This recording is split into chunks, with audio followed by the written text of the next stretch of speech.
Joana de Cusa é o texto que nós vamos iniciar. Humberto de Campos, no livro Boa Nova, nos conta que entre a multidão que seguia Jesus, havia uma mulher de especial caráter e de singular força moral.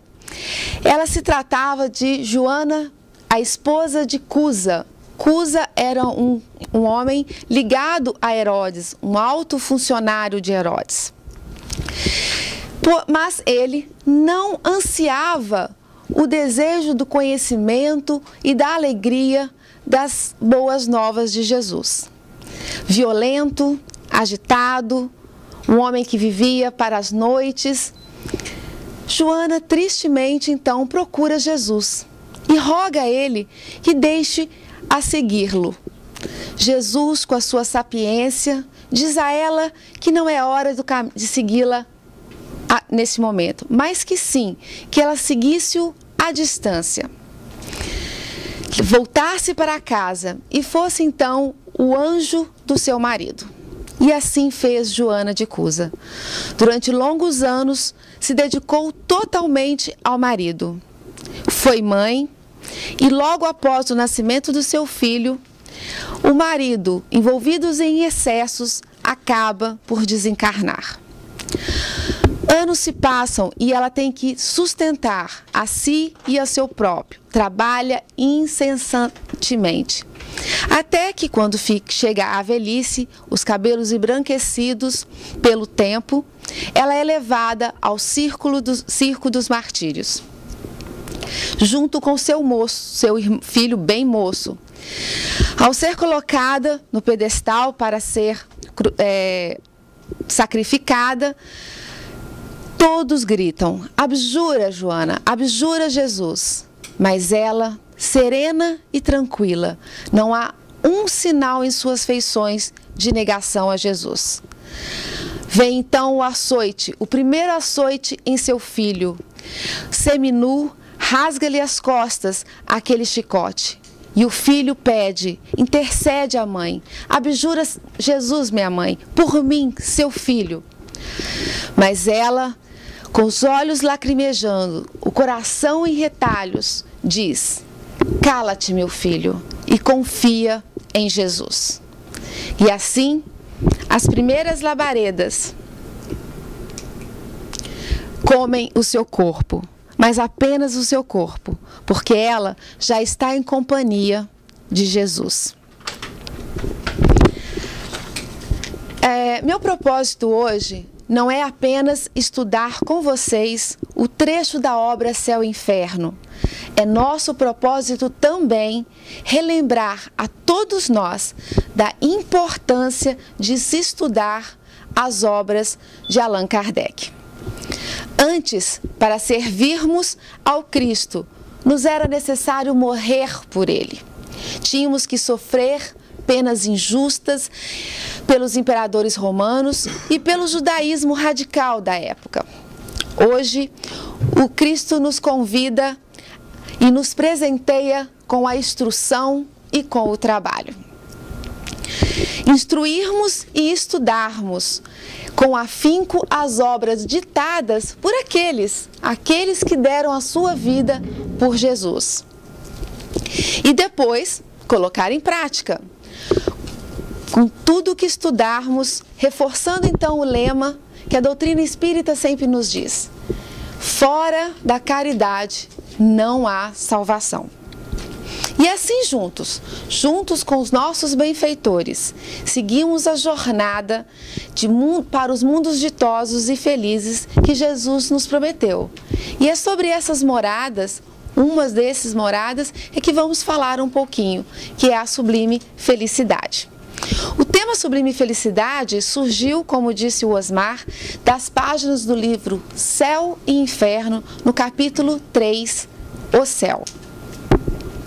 Em geral, a palavra céu designa o espaço indefinido que circunda a Terra. Então, o céu circunda o planeta Terra de acordo com as antigas definições. A palavra céu vem do latim coelum, e do grego koilos, que significa côncavo, né? Então, todo o universo seria côncavo. Os antigos acreditavam na esfera de muitos céus superpostos, quer dizer, de matéria sólida e transparente, uma acima da outra, e com essa esfera concêntrica, tendo então a Terra como centro. Segundo a opinião mais comum, é que haviam 7 céus. Então, está aqui. 1, 2, 3, 4, 5, 6 e 7. E quando a pessoa se sente extremamente feliz, plena, se diz que ela está no 7º céu. Daí vem, então, a expressão. As diferentes doutrinas relativamente ao paraíso repousam todas num duplo erro, de achar ou considerar que a Terra é o centro do universo. Em vez de colocar quem no centro? O nosso Pai, Ele que nos criou, e Ele é que nos governa. Então é Ele, com o seu pensamento, irradiando por todo o universo, abrangendo então a tudo. A ciência tem dado passos maravilhosos, e é com ela, com aquela lógica inexorável da ciência, que os fatos mostrou então a nulidade daquelas teorias anteriores, dessa teoria. O próprio Sol não é mais do que um centro de um turbilhão planetário, e de estrelas são outros milhões.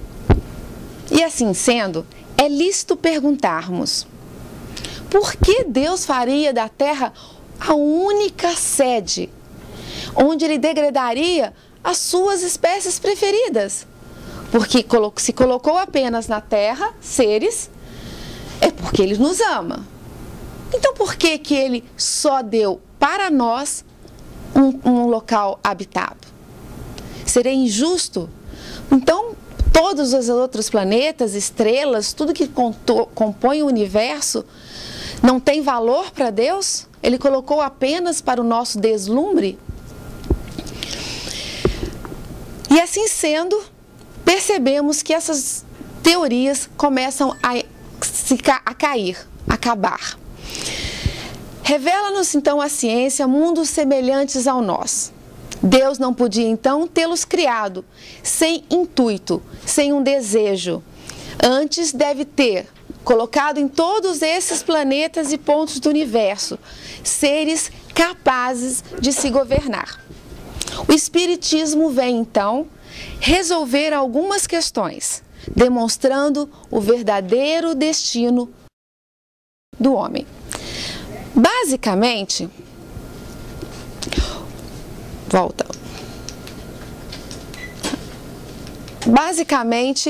o céu são vários turbilhões. O universo é um turbilhão de movimentos, correto? Basicamente, o homem compõe-se de corpo e espírito. O espírito, todos nós sabemos, é o ser principal, é o ser inteligente, ok?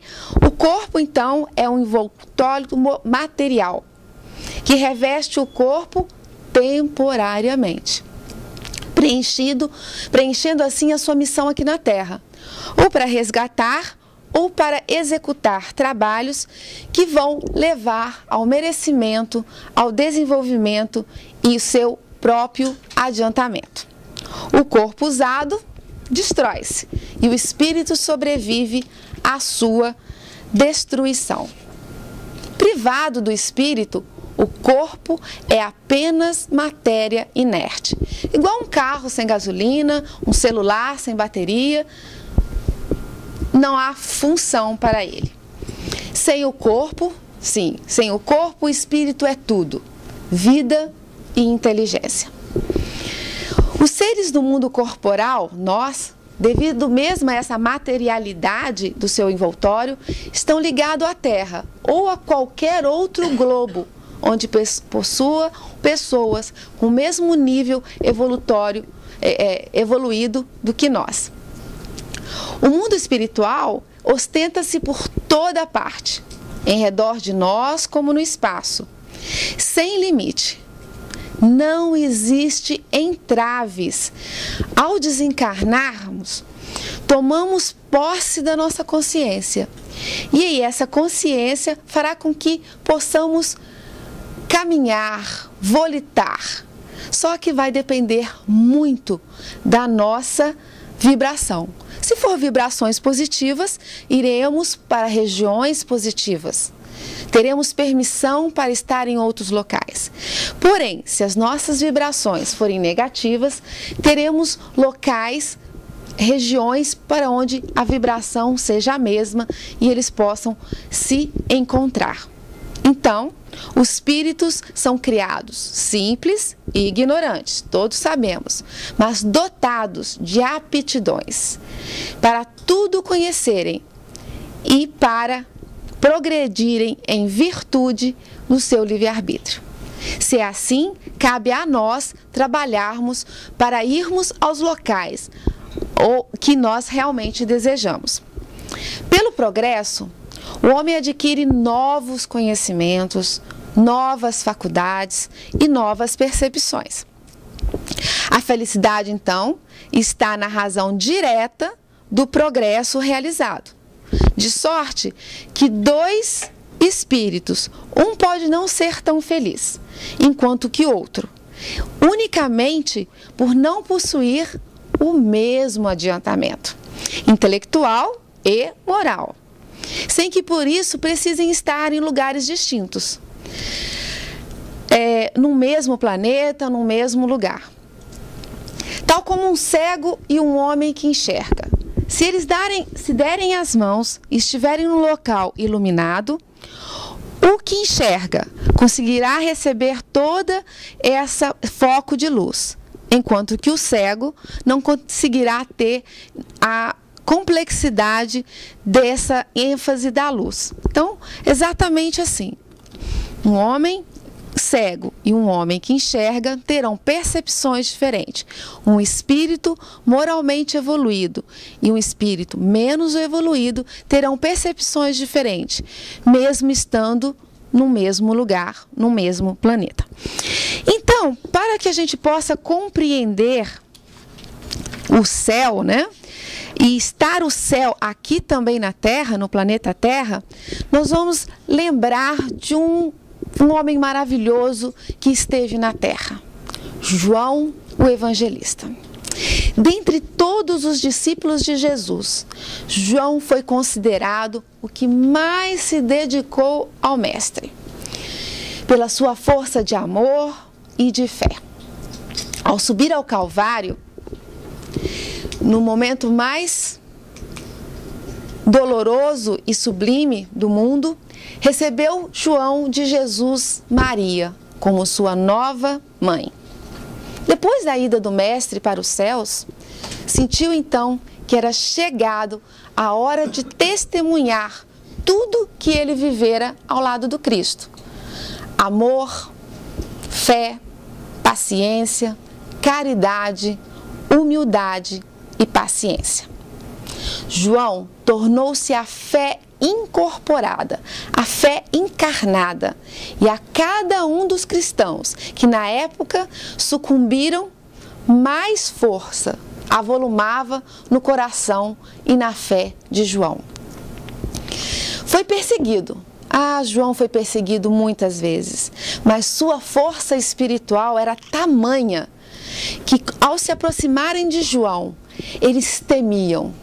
Eles tremiam na base, não conseguiam exterminar João. Porém, uma noite, João se deixa levar pelos seus perseguidores. Com muito respeito e carinho, todos levavam com muita delicadeza. Mas João pacificamente foi levado então para a ilha de Patmos, na Grécia, para ser isolado do mundo, para que ele não transmitisse as suas mensagens cristãs.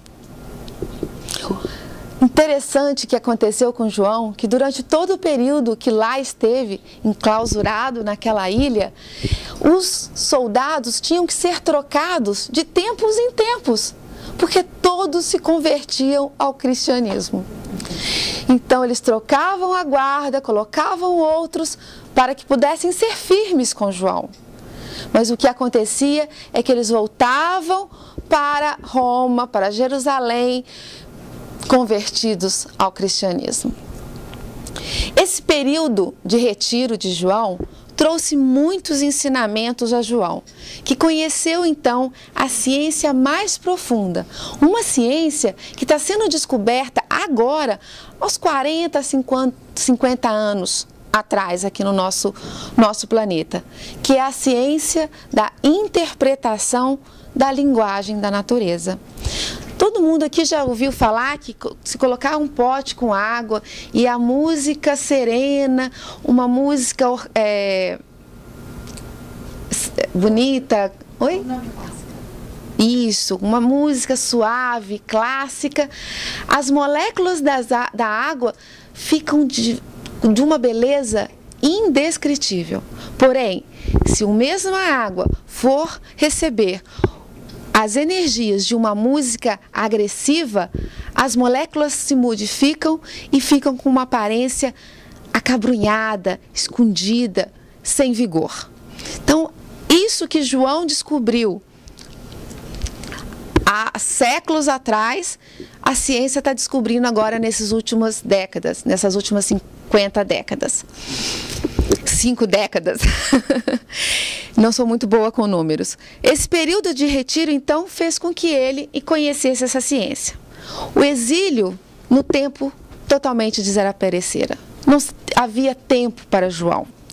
Durante todo esse tempo que na ilha esteve, ele visitava em desdobramento templos, cidades, limpava os ares, limpava os ambientes e os corações, levando as suas mensagens, inspirando os cristãos e sustentando-os com a sua mensagem. Então, João viveu aqui o céu, porque ele conseguiu encontrar na solidão uma forma de se comunicar com todos os outros cristãos. Ele viveu então no céu.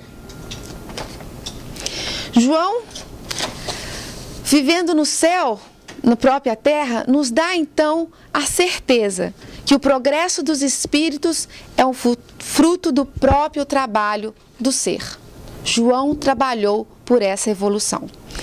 Mas, como são livres, todos nós somos livres, trabalhamos o nosso adiantamento com maior ou com menor atividade, com mais ou com menos negligência, segundo a sua vontade, acelerando ou retardando o progresso e, por conseguinte, a própria felicidade. Então, se nós corremos atrás de crescermos, de sermos, nós teremos mais chance de chegar a essa sensação de sublime felicidade mais rápido do que aqueles que estão estacionados, que mal se dão conta da consciência existente em si, que é o desejo do amor e da real felicidade. Todo espírito que se atrasa, então não pode queixar-se senão de si próprio. Vemos muitas vezes no nosso ambiente homens com diversos títulos acadêmicos, inteligentes, instruídos, porém pouco adiantados moralmente. Mas vice-versa, homens sem nenhum título acadêmico, às vezes sem nem as primeiras letras do alfabeto, terem um senso moral singular. E ao inverso, homens sem instruções, que também não têm o senso moral, e homens instruídos, que têm já desenvolvido o senso moral.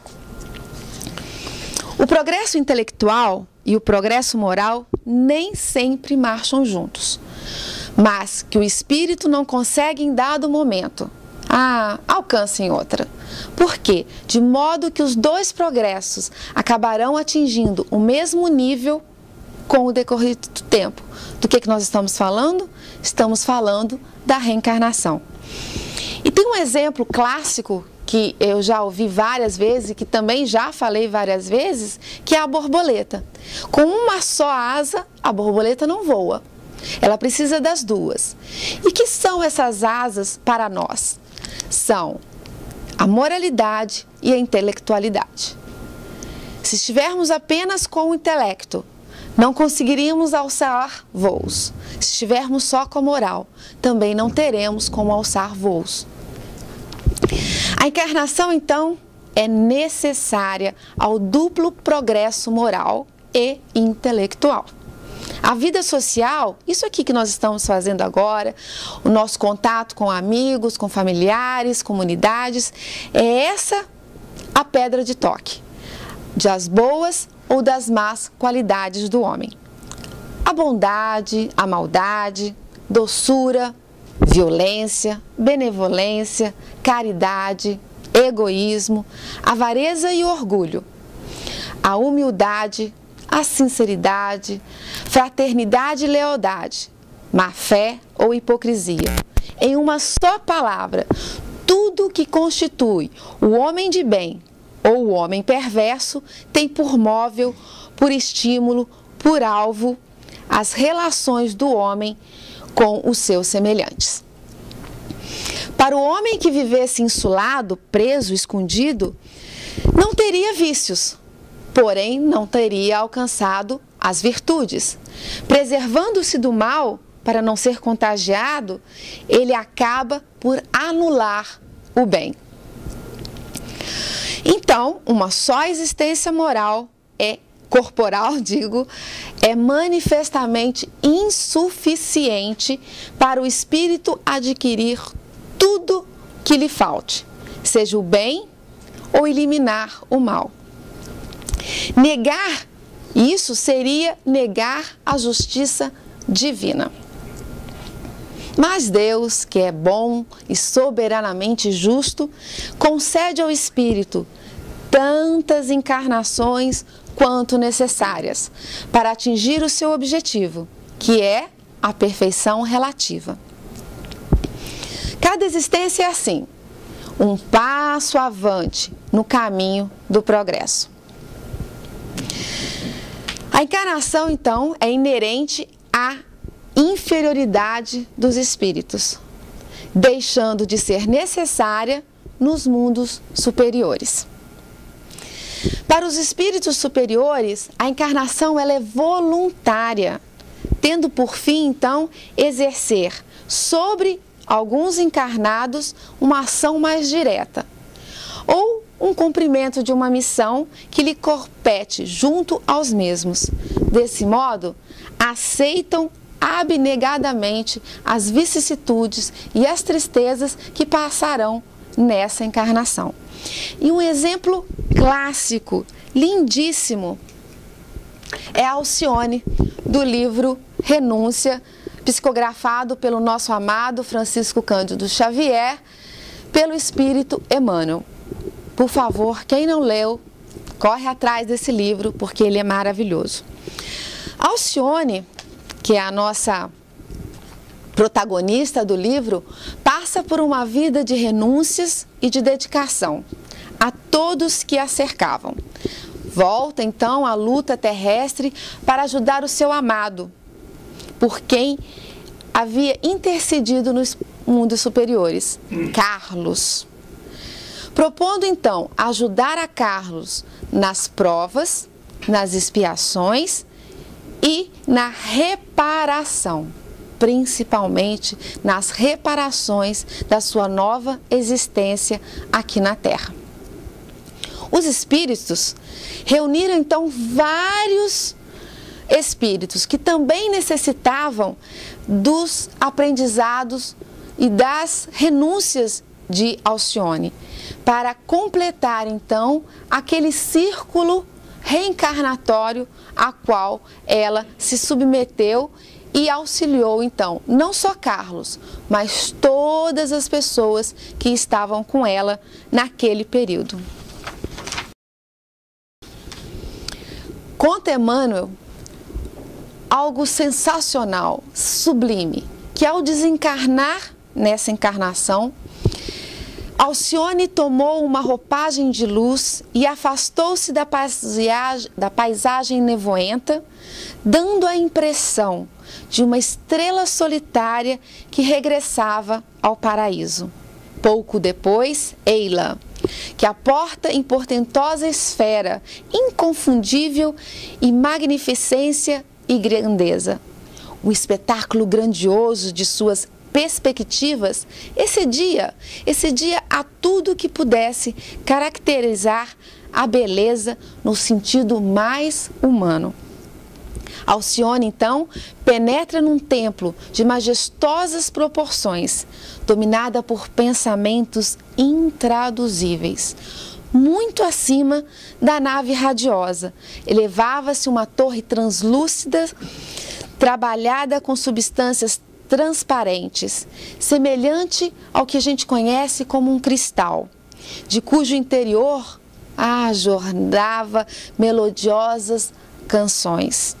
Ela retorna então ao santuário augusto de uma vasta colmeia de trabalho e de oração.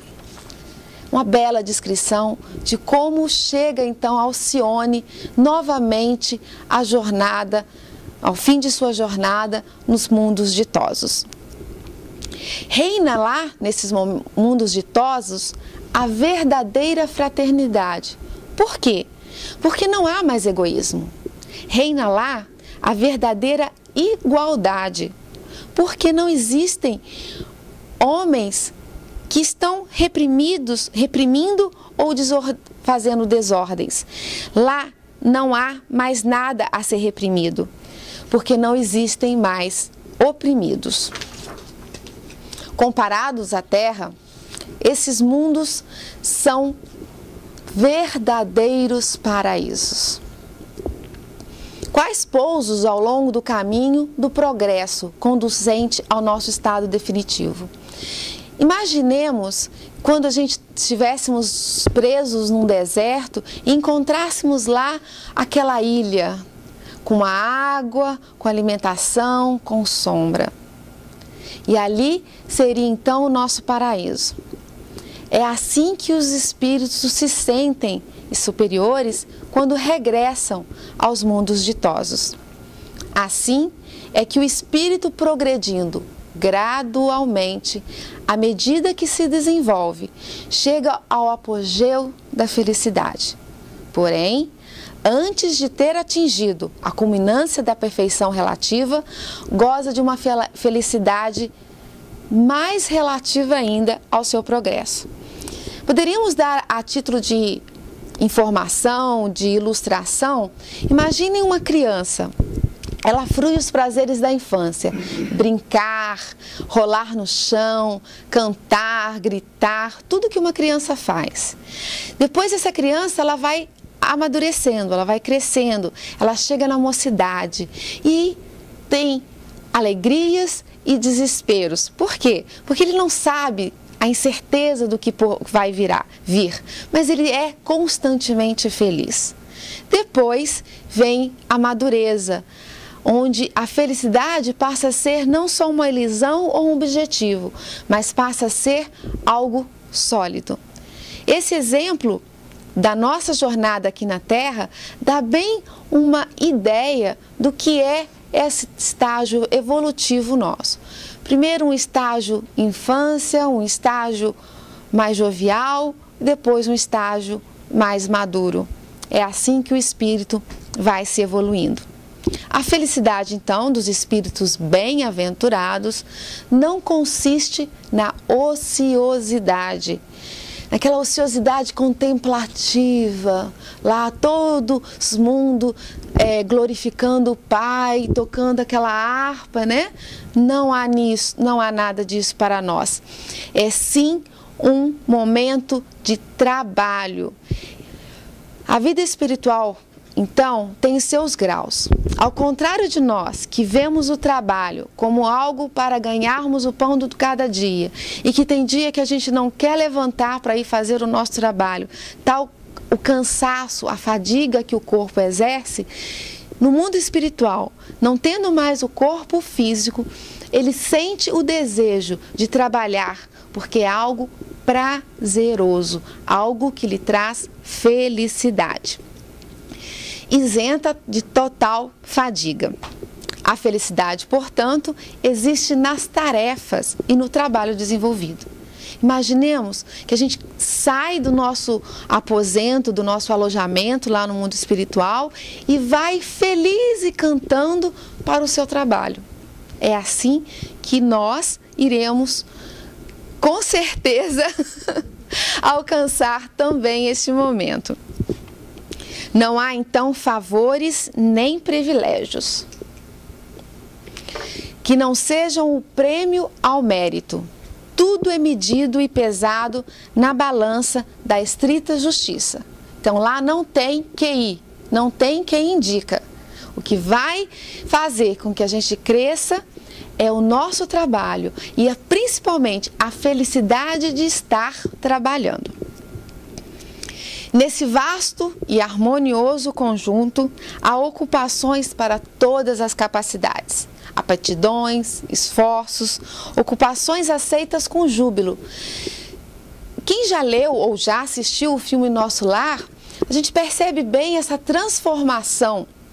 André, quando chega, passado pelo mundo, pelo umbral, depois chega ao hospital e lá, devagarzinho, ele vai tomando consciência da necessidade de trabalhar, na necessidade de ajudar. E assim ele começa a requerer o trabalho. Primeiro ainda, requerendo um trabalho digno da sua posição enquanto estava na terra. E depois, mais conscientizado, mais sublimado, ele começa a rogar por um trabalho, seja ele qual for. E no caso, foi lá limpar os resíduos que saíam da boca, né, daqueles espíritos que tinham sido socorridos, chegados do umbral. Então, um serviço que para nós aqui na Terra parece algo ruim, né? Para ele foi um sublime momento. Ele aspirava por aquele momento de glória que era fazer um simples trabalho de limpeza no hospital do Nosso Lar. Ao lado das grandes missões confiadas aos espíritos superiores, há outras de importância relativa, em todos os graus, concedidas aos espíritos de todas as categorias. E aí, não estamos mais falando apenas de espíritos superiores, nós estamos falando de todos nós que sentimos que somos filhos de Deus, seja encarnados ou desencarnados. Podendo afirmar-se que cada encarnado tem a sua missão, isto é, deveres a preencher aqui na Terra, junto com seus semelhantes. Desde o chefe de família, que tem que prover o seu filho de alimento e de ensinamentos morais evangélicos, desde o homem de gênio, que vai iniciar o germe do progresso no nosso planeta. Então, todos, desde os encarnados até os desencarnados, todos nós temos uma missão e temos que fazê-la bem, e quando fazemos com prazer, fazemos muito melhor e conseguimos nos sentir felizes de verdade. Todas as inteligências, então, concorrem, pois, para a obra geral de Deus, qualquer que seja o grau atingido, e cada uma na medida das suas forças. Não podemos aqui exigir que o nosso irmão tenha a mesma força física, corporal, ou da nossa evolução moral. Cada um segue de acordo com o seu estágio, com o seu nível. Pois todos nós somos filhos, então, de Deus.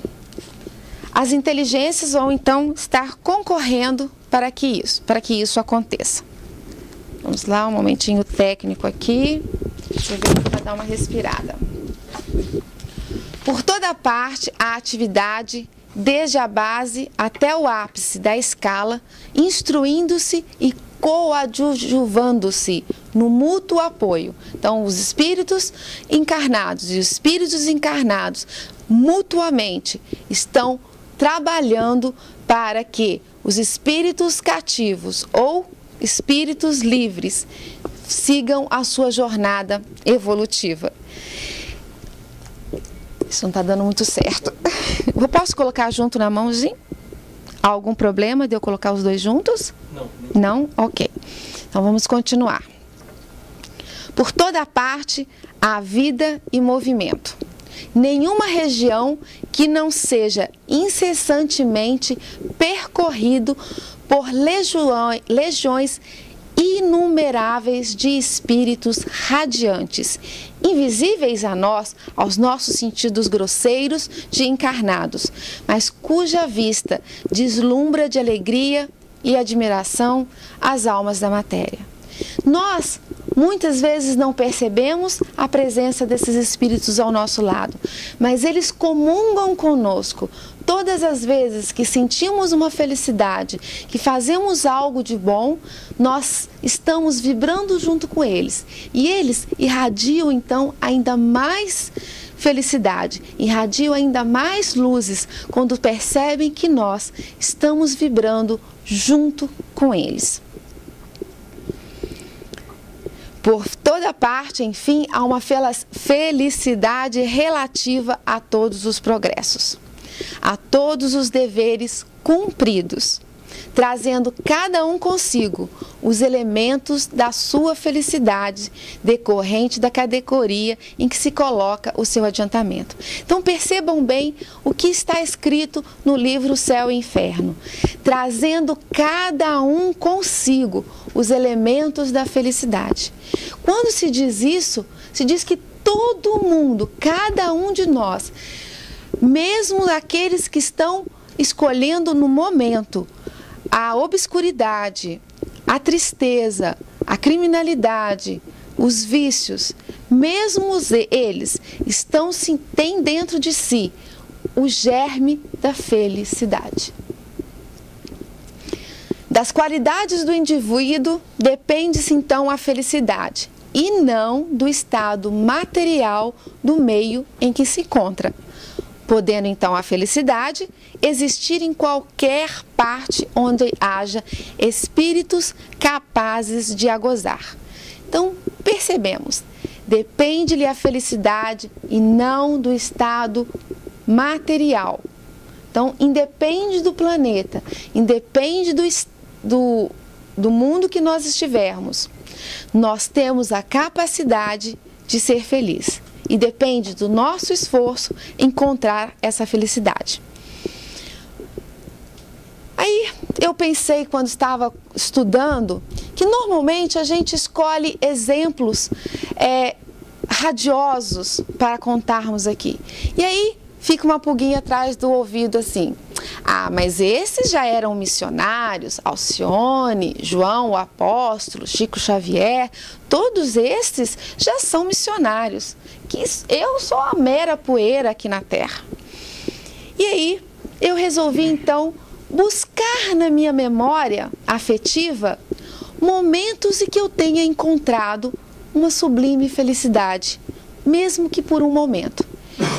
E não é que eu encontrei diversos focos de momentos em que eu estive assim, em sublime felicidade. Coincidentemente ou não, as duas experiências que eu vou contar foram com moradores de rua. Quando eu morava em Juiz de Fora, Minas Gerais, eu tenho a honra de ter trabalhado na Fundação Espírita Allan Kardec de Juiz de Fora, junto com a Mocidade Espírita da citada cidade. E eles faziam então a ronda noturna, levando o alimento físico, o pão e o leite, e a palavra amiga, a mão estendida aos moradores da cidade de Juiz de Fora. Numa dessas ocasiões, nós fazíamos esse trabalho, e eles ainda fazem esse trabalho, no horário da noite, quando eles se recolhem para dormir nas ruas. Iniciávamos esse trabalho às 10 horas da noite e íamos até a meia-noite. Depois de termos servido o alimento para um grupo de moradores de rua, sentamos no chão, aquela equipe enorme, e eu estava com a minha filha, que até naquela época tinha 4 anos. Um senhor, conversando comigo, me pediu, quase que envergonhado e com medo de receber um não, perguntou se podia dar um beijo na mão da minha criança. Eu respirei fundo e disse que sim. Ela estendeu a mãozinha para ele e ele a beijou. Naquele momento, os olhos daquele homem e os meus olhos eram os mesmos. As lágrimas escorriam abundantemente. E naquele momento, eu senti que Deus estava ali com a gente. Que eu era uma filha de Deus e que ele era filho de Deus. Naquele momento sublime, eu encontrei a felicidade. Um outro momento também com esses moradores de rua, mas aí em horário diferente. Eu não estava fazendo a ronda.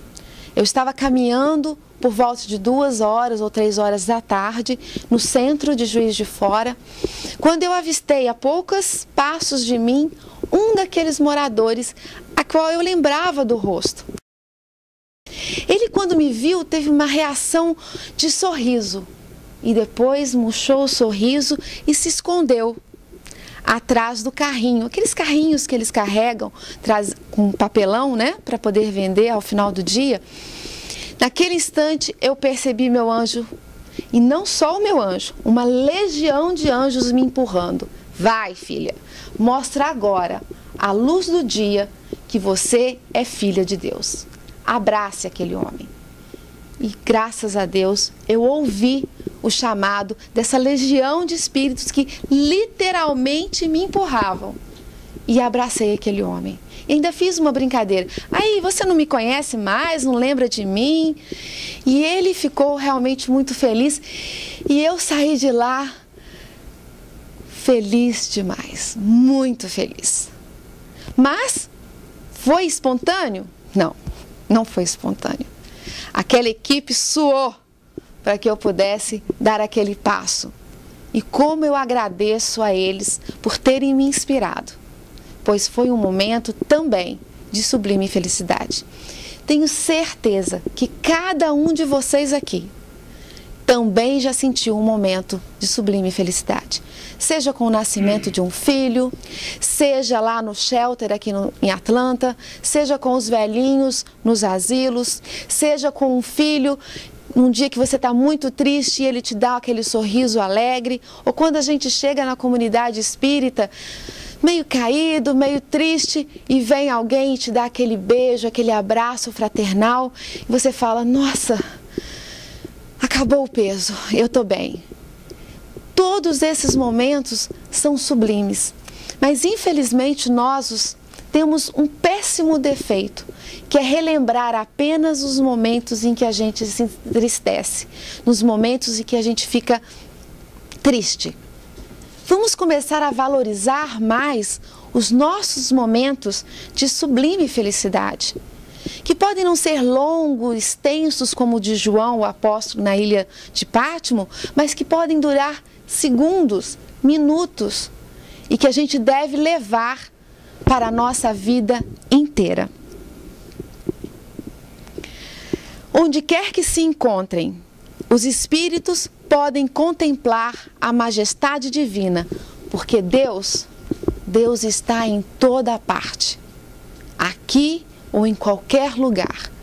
E Ele estando conosco, nós temos condição de senti-los, de sermos felizes. Os espíritos felizes, atraídos pela similitude dos gestos, eu esqueço sempre do bendito do slide. Então, aqui são fotos de pessoas preparando a Maria versão homem ali. Os nossos irmãos moradores de rua que ficam extremamente felizes quando a gente se lembra deles, que a gente lembra que eles são filhos de Deus. Portanto, são nossos irmãos. Não estamos fazendo nada demais ao estar com eles. Estamos apenas repartindo os nossos momentos de felicidade. Então, os espíritos felizes, atraídos pela similitude dos nossos gestos, dos nossos sentimentos, formam vastos agrupamentos de famílias homogêneas, no seio da qual cada individualidade irradia as próprias qualidades. O que ele está afirmando, Allan Kardec está afirmando aqui?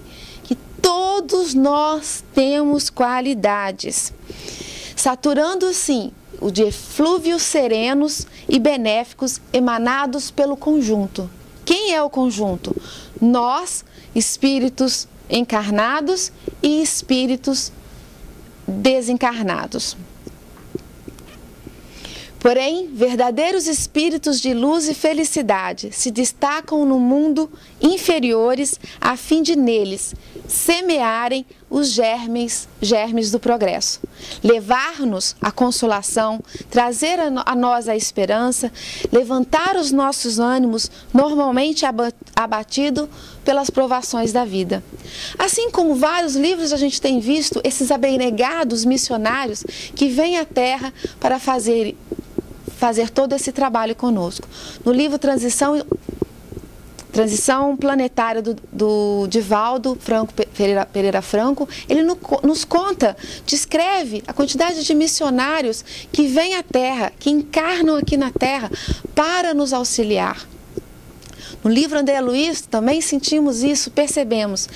E eu posso garantir a vocês que muita gente aqui, no nosso país, Brasil e nosso país, agora América, existem muitos espíritos missionários. Talvez exista um aqui na nossa sala, que pode não ter consciência ainda, mas que esteja fazendo um trabalho em nome de Deus. Nessa imensidade, então, ilimitada, onde está o céu? Onde está o céu? De acordo com os antigos, o céu era um local onde a gente subiria, encontraria Deus e lá ficaríamos glorificando.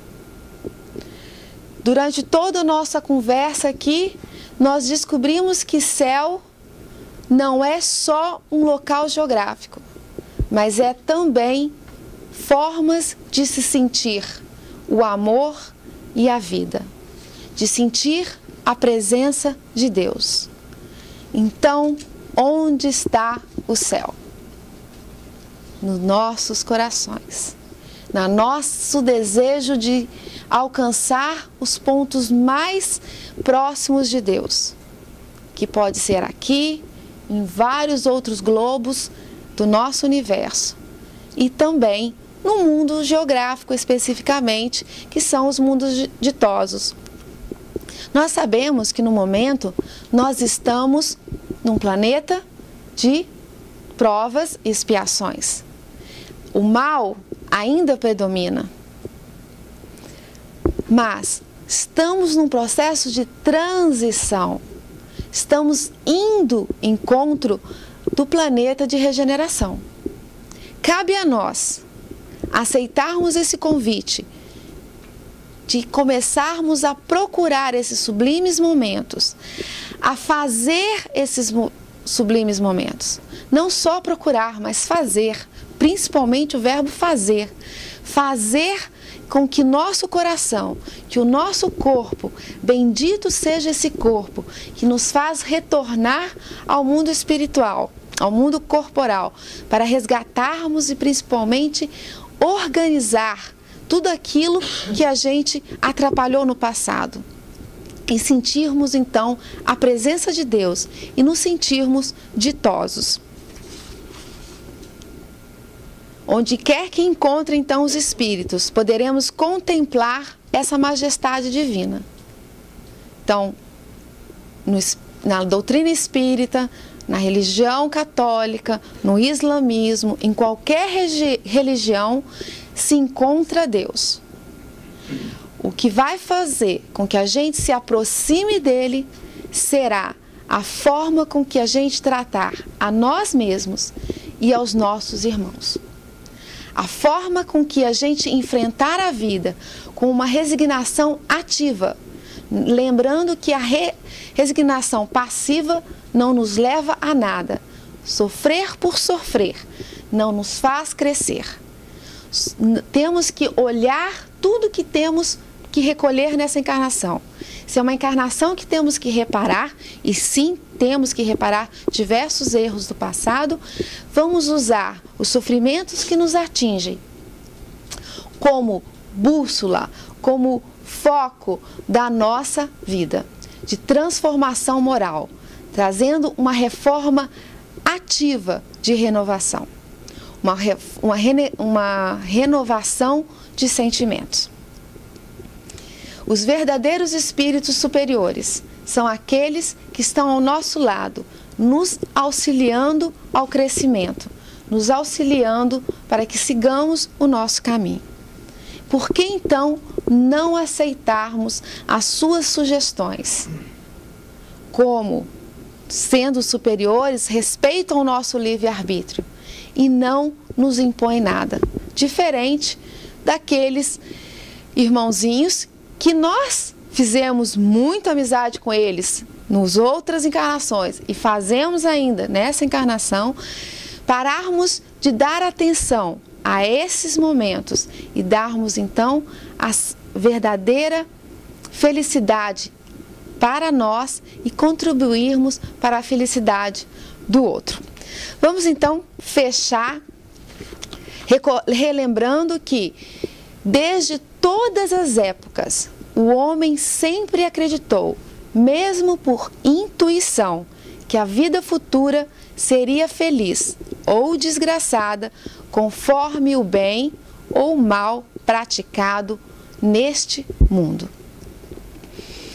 Podemos então concluir que o céu é tanto locais geográficos como sensações e experiências da nossa vida.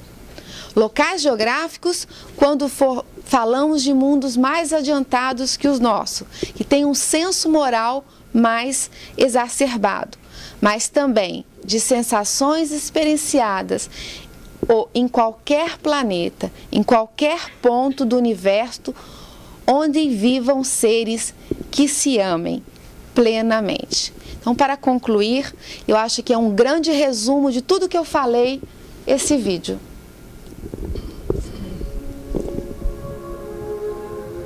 An older boy and his young companion were walking along a road which led through a field.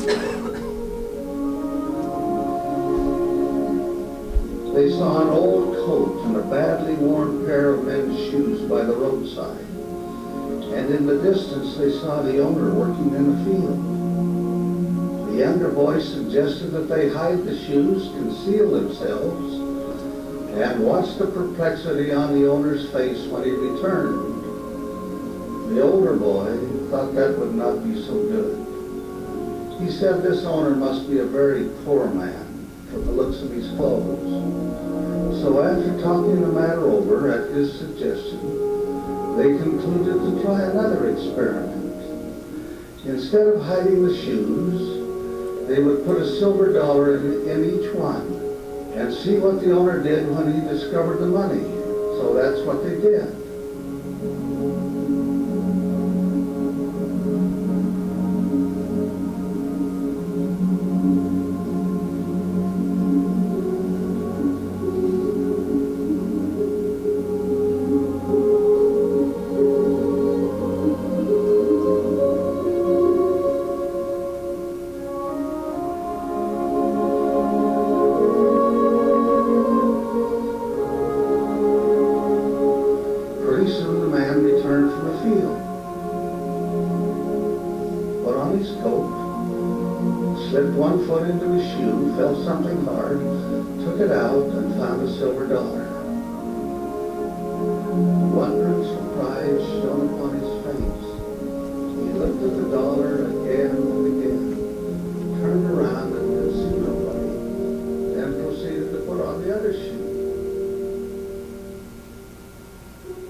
When do we surprise, he found another dollar.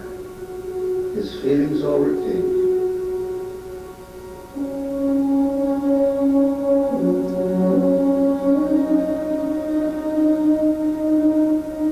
He knelt down and offered a loud prayer of thanksgiving, in which he spoke of his wife being sick and helpless, and his children without bread. He fervently thanked the Lord for this bounty from unknown hands, and evoked the blessings of heaven upon those who had given him this needed help.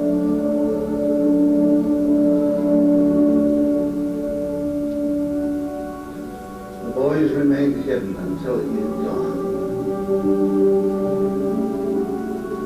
They'd been touched by his prayer and felt something warm within their hearts. As they left to walk down the road, one said to the other, "Now really, don't you have a good feeling?"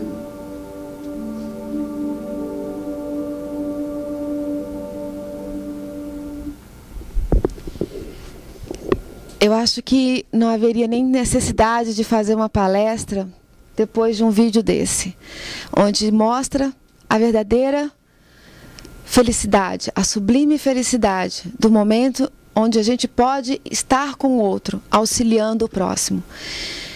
Quando eu encontrei esse vídeo anteontem, quer dizer, muito próximo da nossa palestra, e eu tenho certeza que a espiritualidade me deu esse vídeo porque ela realmente resume tudo o que eu gostaria de ter falado.